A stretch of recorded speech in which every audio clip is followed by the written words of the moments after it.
La instalación límites variables, que es la que estamos presentando ahora en el CAP, es una instalación que sobre todo habla de la relación entre dos materiales de dos temperaturas que se van encontrando en un punto central.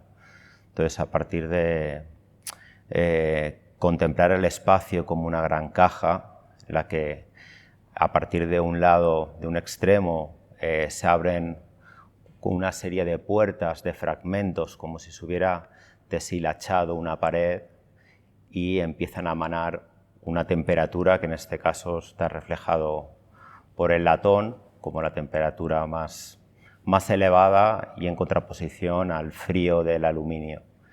Entonces, estas dos puertas, estos dos extremos, se van abriendo y van dejando expandir una serie de partículas que vendrían a ser estos elementos móviles, estas varillas, que vienen a simbolizar pues, la expansión de ese extremo. Yo he querido darle un poco la sensación como de gas, como de elementos que se van expandiendo y van ocupando la totalidad del espacio, que van tocando los límites. Al principio, cuando empezamos a pensar en la idea de realizar la exposición, pensamos en muchas variables. Mi proceso de trabajo casi siempre es un poco parecido. O sea, siempre intento abordar los espacios y darle muchas direcciones, muchas directrices diferentes. Con el tiempo, esas directrices se van ordenando. La utilización de los espejos fue quizás lo más significativo en el cambio del proceso de trabajo, porque la idea era la de ampliar el espacio y crear un espacio mucho más grande del que físicamente es, porque al principio, cuando encontramos la sala, es un espacio complicado porque tiene una arquitectura que manda mucho a la hora de introducir cualquier obra. Y uno de los requisitos que quería era el de no intervenir en el espacio acotándolo, sino justamente utilizar el espacio en su totalidad.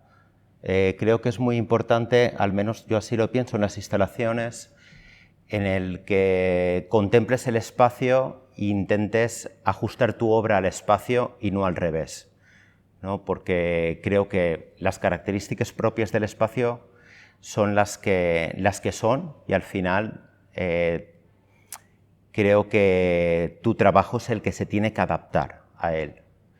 Esta exposición, que es bastante silenciosa, a mí me gustaría que el público la pudiera ver con una cierta calma, o sea, que se introdujera en este espacio y que se tomara el tiempo suficiente como para poder convivir con ella. O sea, al ser tantos elementos flotando y tantos elementos móviles, hay unos ciertos matices que van cambiando por el poco flujo de aire que hay en la sala, y eso crea una sensación de bastante tranquilidad, de bastante sosiego, o sea, de bastante calma.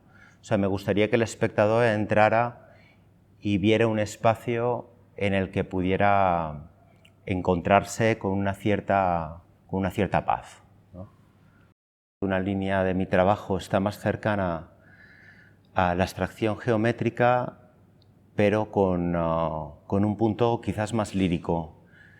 Entonces, tengo una serie de referencias de artistas que quizás a mí me han servido de apoyo, de fuente. Te podría hablar de Eusebio Sempere, sobre todo, de Pablo Palazuelo. Mi trabajo está muy enraigado en la tradición española, sobre todo. Pero sí, después me voy dando cuenta que a medida que voy avanzando en mi trabajo, hay ciertos artistas latinoamericanos que también han trabajado mucho en profundidad sobre aspectos del cinetismo y sobre la idea quizás más de flotabilidad, de trabajo más ligero, en el que también me siento partícipe, ¿no? Mi formación es escultora, o sea, es escultórica. Yo siempre parto de la escultura, porque inmediatamente cuando me pongo a pensar, empiezo a trabajar con las manos, a rasgar un papel, a doblarlo, a crear un volumen. Hay una parte muy importante a la hora de, en mi caso, a la hora de crear las instalaciones, es que cuando las instalaciones se hacen es el primer momento en las que realmente las estás viendo, las estás componiendo. Por mucho que uno estudie a nivel de planos, y yo soy muy obsesivo del trabajo previo, de la maquetación, de elaborar infinidad de cambios, porque en mi día a día es gran parte del tiempo que me ocupa, ¿no? O sea, cuando me meto en un proyecto siempre empiezo a hacer infinidad de variaciones, pero hay una cosa en la que es muy difícil previsualizar, y es en el campo de la luz, ¿no? La luz es muy poco previsible.